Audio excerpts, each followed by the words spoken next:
বিশ্বের নানা প্রান্তের খেলাধুলার খবর জানিয়ে দেব আমি মাকসুম আলম খান। দেখে নেব খেলার সময় শিরোনাম। হাথুরুর গোয়ার্তুমিতেই ডুবেছে বাংলাদেশ। চ্যাম্পিয়ন্স ট্রফিতে ভালো করতে চাইলে খুঁজতে হবে বিকল্প, মন্তব্য সুজনের। প্রস্তাব পেলে নিতে চান টাইগারদের দায়িত্ব। ভোরে কোপা আমেরিকা মিশনে ব্রাজিলের জীবন মরণ লড়াই। কোয়ার্টার ফাইনালের প্রতিপক্ষ 15 বারের চ্যাম্পিয়ন উরুগুয়ে। ভিনিসিয়াসের বদলি হচ্ছেন এন্ড্রিক।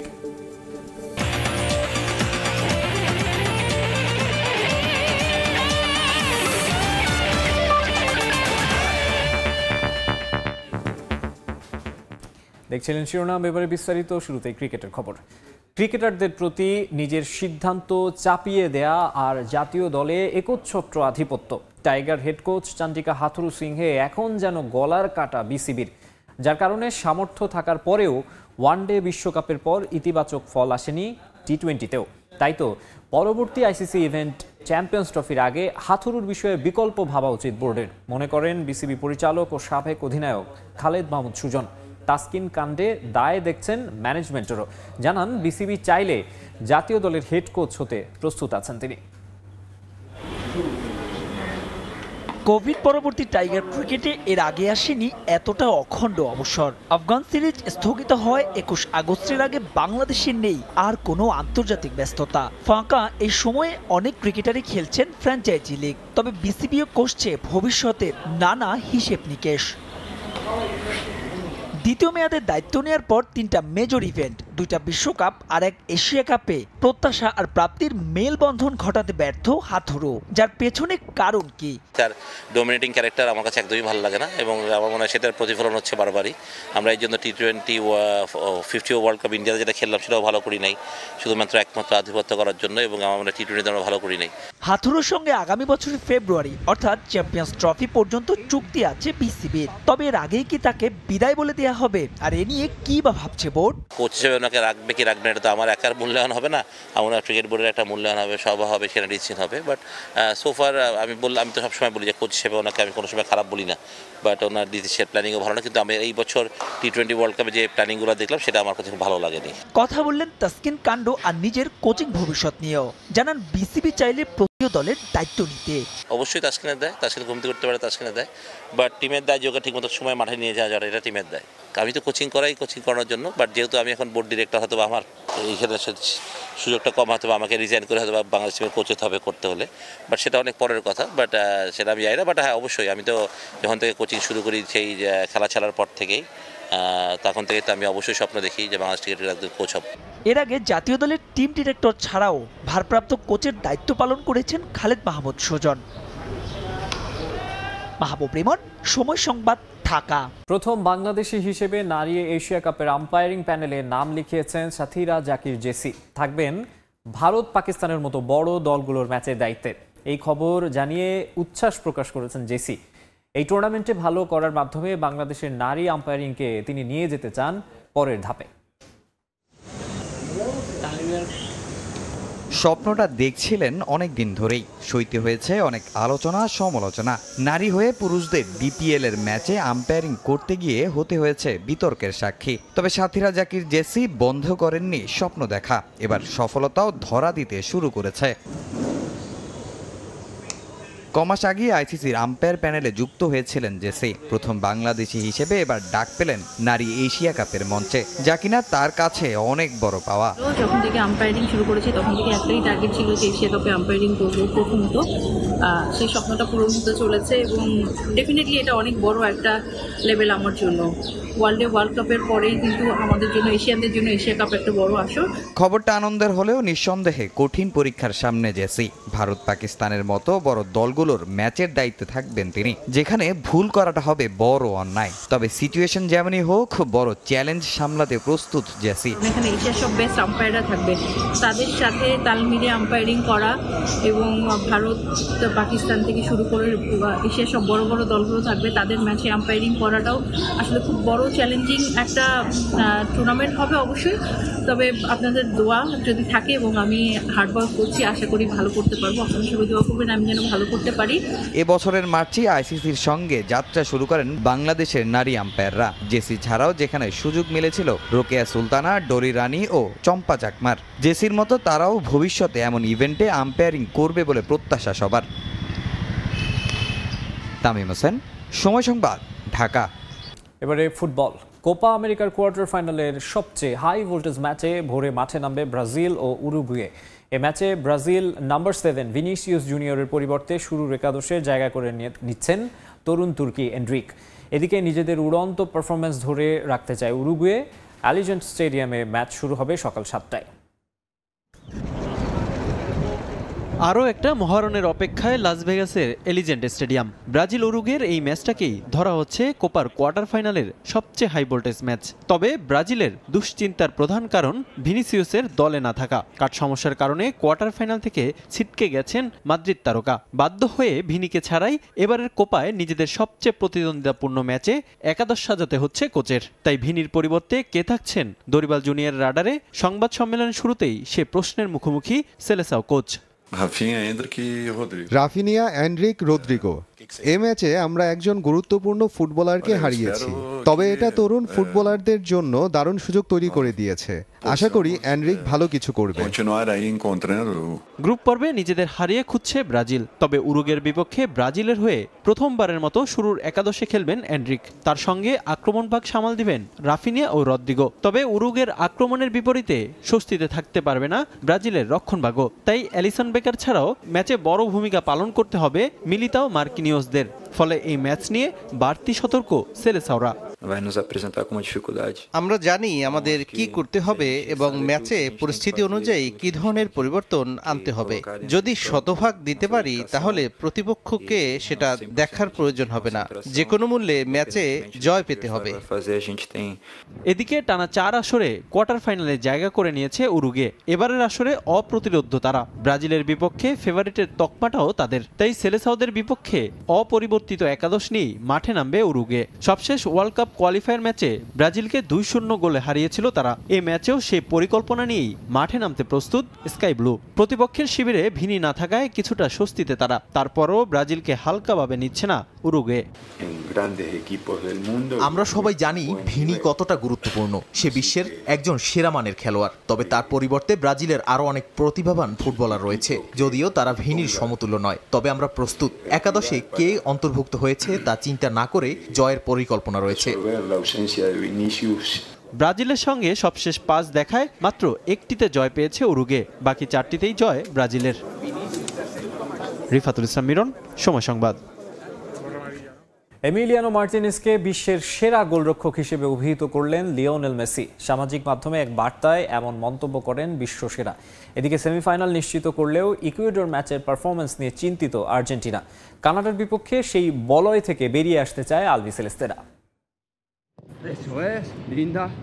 ঠিক এই মুহূর্তে আর্জেন্টিনার সবচেয়ে বড় তারকা এমিলিয়ানো মার্টিনেজ। দলে লিওনেল মেসি থাকার পরও এমন মন্তব্য অবশ্যই ধৃষ্টতার শামিল। তবে যদি ম্যাচে ইম্প্যাক্টের কথা বিবেচনা করা হয়, একজন এন্টি আর্জেন্টাইনও এমন বক্তব্য মেনে নেবেন নির্দ্বিধায়। বলতে দ্বিধা নেই, এমের জন্যই 36 বছর পর আর্জেন্টিনার গায়ে বিশ্ব চ্যাম্পিয়নের তকমা। দিবু মার্টিনেজ আছেন বলেই ওরা এখনও টিকে আছে কোপায়, ঠিক যেভাবে গেল আসরেও দুর্দান্ত পারফর্ম করে আলবিসেলেস্তেদের করেছিলেন চ্যাম্পিয়ন। আরও একটা আসরে চলছে তার দুটি ছড়ানো পারফরমেন্স। 37 বছর বয়সে অনেক কিছুই এখন আর আগের মতো হচ্ছে না লিটল ম্যাজিশিয়ানের। পেনাল্টি মিসের খেসারত হয়তো বা বিশ্ব সেরাকে গুনতে হতো মহাদেশীয় এই আসর থেকে বিদায়ের মধ্য দিয়ে। এমিলিয়ানো মার্টিনেজের জন্যই আরও একবার কোপা আমেরিকার মাঠে নামা হবে লিওনেল মেসির। আরও এক ধাপ বাকি আছে। আমরা ব্যাপকভাবে ভুগেছি দুর্দান্ত একটা প্রতিপক্ষের বিপক্ষে। তারপরও আমরা সেমিফাইনালে খেলার যোগ্যতা অর্জন করেছি। আমি সবাইকে ধন্যবাদ জানাতে চাই। বিশেষ করে বলবো এমিলিয়ানো মার্টিনেজের কথা। এই মুহূর্তে বিশ্বের সেরা গোলরক্ষক সে। শীর্ষ চারে তুলনামূলক সহজ প্রতিপক্ষই পাচ্ছে আর্জেন্টিনা। কানাডাকে 2-0 ব্যবধানে হারিয়েই এবারের কোপা আমেরিকা মিশন শুরু করে স্ক্যালোনি বাহিনী। তবে এই ম্যাচটা নিশ্চিতভাবেই আগের মতো এতটা সহজ হওয়ার কথা নয়। ভেনেজুয়েলাকে হারিয়ে শীর্ষ চার নিশ্চিত করে সে বার্তাই দিয়ে রেখেছে উত্তর আমেরিকার দেশটি।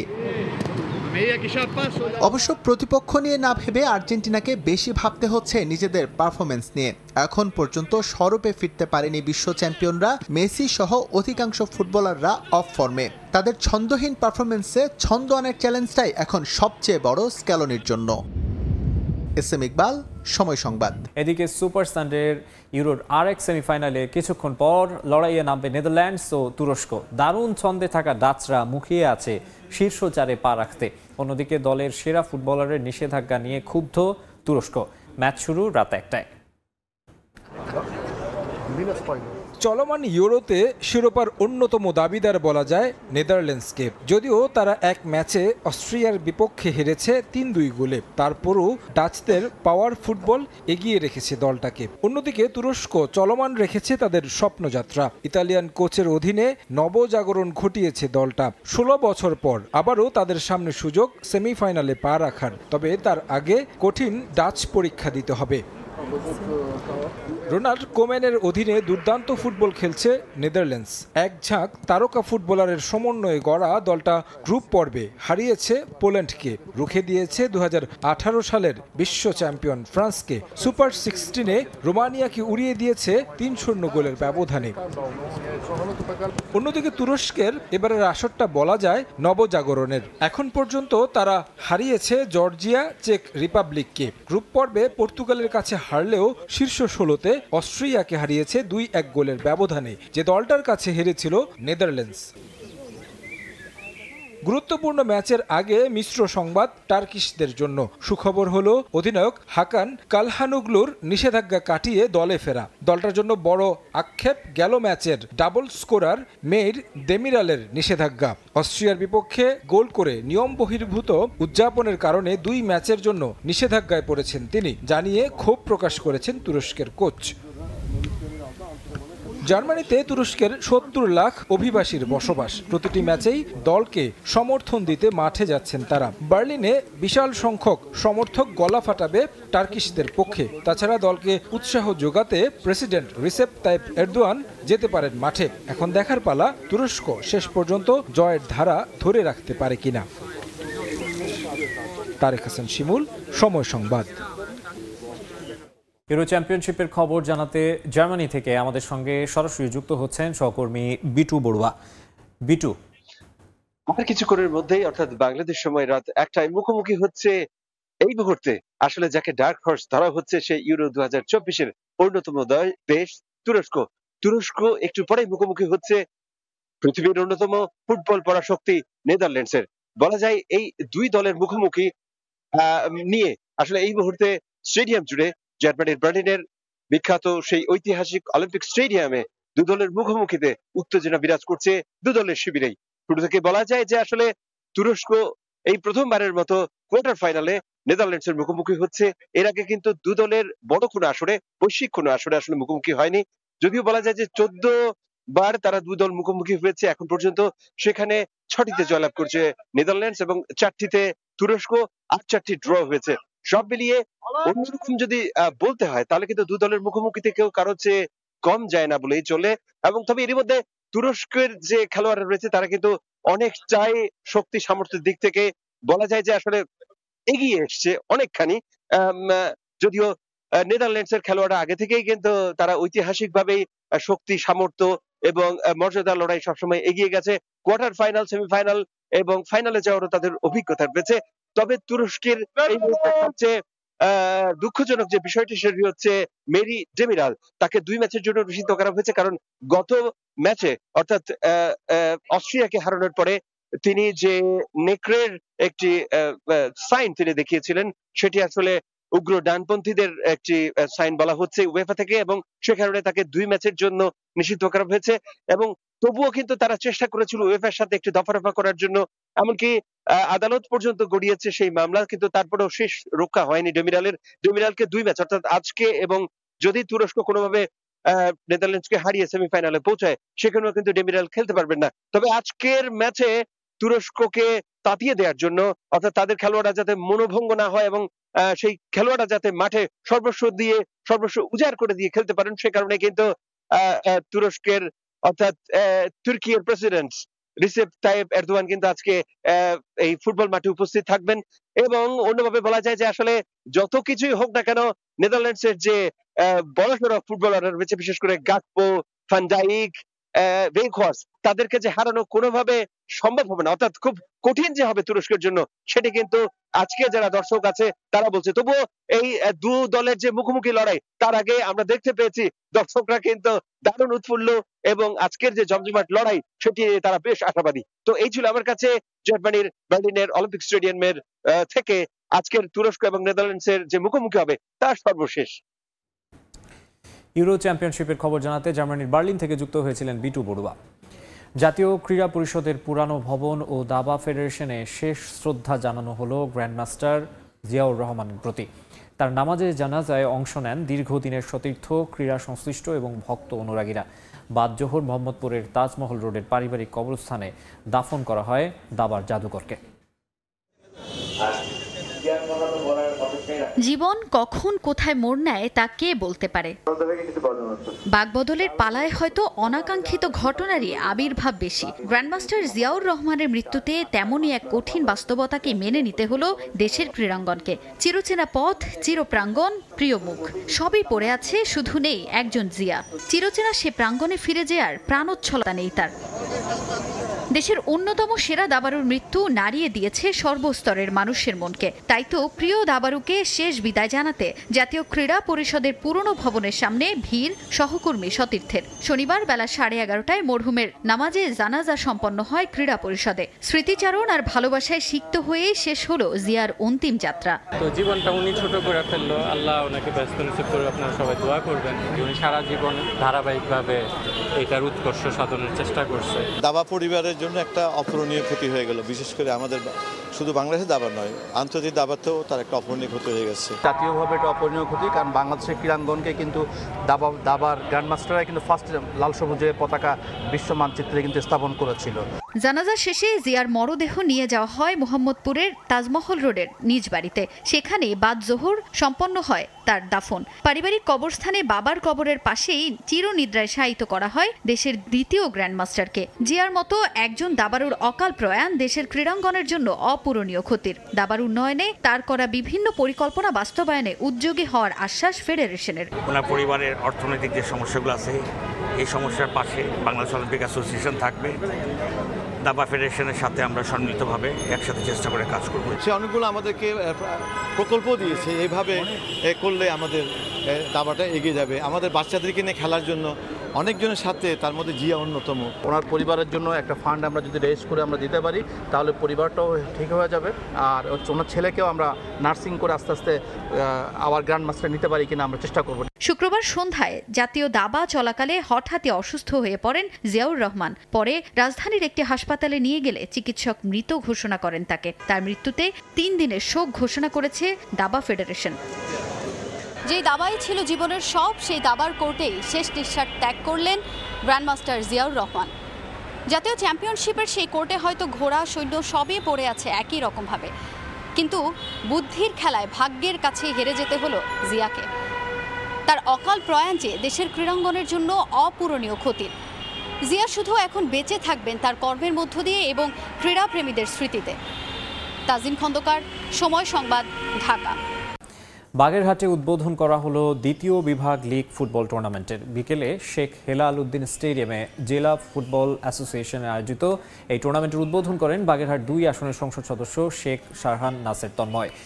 এ সময় উপস্থিত ছিলেন বাগেরহাট জেলা প্রশাসক মোহাম্মদ খালিদ হোসেন, পুলিশ সুপার আবুল হাসনাত খান, জেলা ক্রীড়া সংস্থার সাধারণ সম্পাদক খান হাবিবুর রহমান, জেলা ফুটবল অ্যাসোসিয়েশনের সভাপতি জাকির হোসেন চৌধুরী সহ বিভিন্ন ক্রীড়া অনুরাগীরা। পরে উদ্বোধনী দিনে কাড়াপাড়া পল্লী মঙ্গল সমিতি ক্লাব ও সুন্দরঘোনা ইয়ং স্পোর্টিং ক্লাব প্রতিদ্বন্দ্বিতা করে। সেখানে 5-1 গোলে সুন্দরঘোনাকে হারায় কাড়াপাড়া পল্লী মঙ্গল সমিতি। দ্বিতীয় বিভাগ ফুটবল লীগ টুর্নামেন্টের 16টি দল অংশগ্রহণ করার কথা রয়েছে। আর অল্প কিছু বিপজ্জনক ডেঞ্জারাস মোমেন্ট থেকে আর তার মোক্ষম সময়।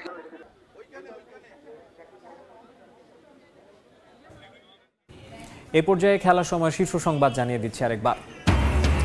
হাথুরুর গোয়ার্তমিতেই ডুবেছে বাংলাদেশ। চ্যাম্পিয়ন্স ট্রফিতে ভালো করতে চাইলে খুঁজতে হবে বিকল্প, মন্তব্য সুজনের। প্রস্তাব পেলে নিতে চান টাইগারদের দায়িত্ব। এবং ভোরে কোপা আমেরিকা মিশনে ব্রাজিলের জীবন মরণ লড়াই। কোয়ার্টার ফাইনালে প্রতিপক্ষ 15 বারের চ্যাম্পিয়ন উরুগুয়ে। ভিনিসিয়াসের বদলি হচ্ছেন এনরিক।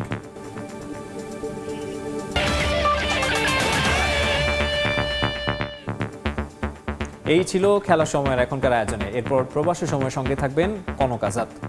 ধন্যবাদ মাকসুম। প্রবাসী সময় নিয়ে ফিরছে কিছুক্ষণ পর, সঙ্গে থাকুন সময়ের।